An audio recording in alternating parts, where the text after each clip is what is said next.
deal, you said that money really isn't that important. It's just a means of keeping score. It's playing the game that excites you. I love the game. I like the money, and the money is certainly a method of keeping score. But I don't do things for money. I do things because I enjoy doing them. That really sometimes can translate into more money than you would have made if you went just after the money. Never, ever give up. You can change and you can move around, but never, ever give up. I know people that are very smart. They went to the Wharton School of Finance with me. I know other people that aren't as smart, and those people are the top people in industry today, and they just were tougher. They didn't give up. And the smart ones had everything on their plate. They'd always come in with the A+ on the tests and the good boards and everything else. But when they ran into problems, they didn't know how to solve the problems like the guys that weren't as good. And it's very seldom that you see something other than this happen. So never, ever give up. A lot of that is all in the details. You've got to be into the details, because if you're not, they'll come back to haunt you. So oftentimes, life is in the details. Well, business also is in the details. You have to be very careful. You have to watch the dotted I's, because you can really lose tremendously if you don't watch those details. So we discussed that, and as Robert likes to say, probably more than I do, that's the little finger. But it's all about the details. It's very important. Right. You want to be totally focused. You can't take your eye off the ball. When I had troubles in the early 90s, a major article came out, and it said very strongly, everything he touches turns to gold. And I believed it. So I'd go out with models at night instead of working. But that wasn't good. And I remember I had a big lease coming up, and there was a big show, and I went to the show. I said, don't worry, fellas, you can handle the lease. You'll get it done. Well, I came back, they didn't get it done, and I would have had it done 100%. And then the market crashed in the 90s. So I had trouble, but it was sort of an amazing, I wouldn't want to do it again. It was an amazing test of yourself. Can you handle pressure? How are you under pressure? Are you smart? When everybody's coming at you. The worst employee is a good employee. A bad employee is fine because you fire that person right away. A great employee is phenomenal. You want to keep them and cherish them. They're fantastic. But a good employee, you never sort of fire them, but they never lead you to the next level. They just keep their job. They're sort of too good to be fired, but they're not good enough. You're never going to do great. So I always say the worst employee isn't a bad employee. It's just a good or average employee. Gary Player, the great golfer, he was a little guy, very little, but he worked really hard. And he had a great statement, but he'd go, the harder I work, the luckier I get. And he wins the US Open. You have all these big, handsome guys, these big, giant guys, and they're hitting the ball a mile. And you have Gary Player. And Gary Player would win the Open. He'd win the Masters. He'd win this. He'd win that.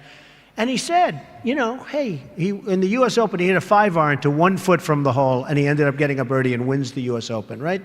And he came off the green. Now, I know I've heard the statement before, but I heard it from him in a meaningful way. They said, what do you think, Gary? What is it? He said, all I know is I've been working very hard, and the harder I work, the luckier I get. I thought it was an amazing statement. Sometimes in life, to be successful, oftentimes, most of the time, you have to follow your instincts. You have to follow your gut. You have to. Your parents may say wrong, whoever may say wrong, but you have to do it. So much of success is seeing yourself as victorious. You have to see yourself. You have to really believe in yourself.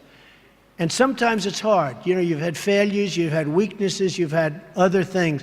You have to see yourself as a one-man band. Don't rely too much on other people because they'll let you down. You have to see yourself as victorious.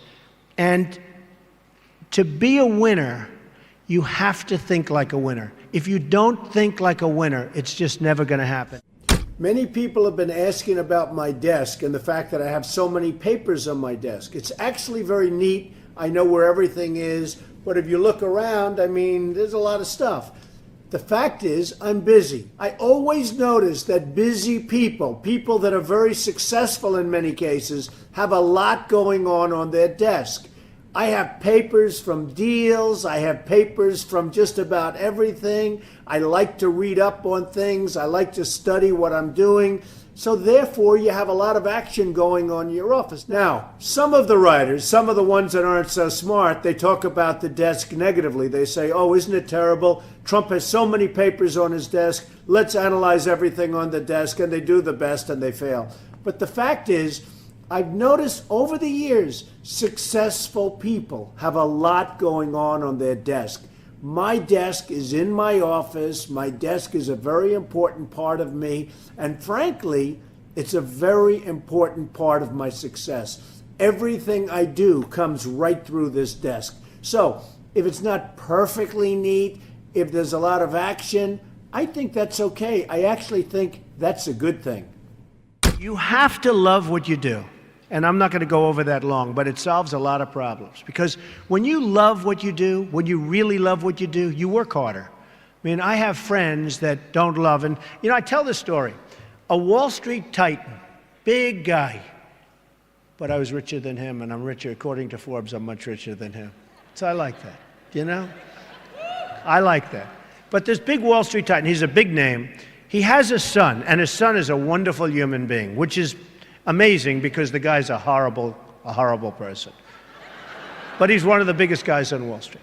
So he wants his son, Alex. I'm going to use the name Alex. It's not his name, but I don't want to get this guy in any more trouble with his father than he already is.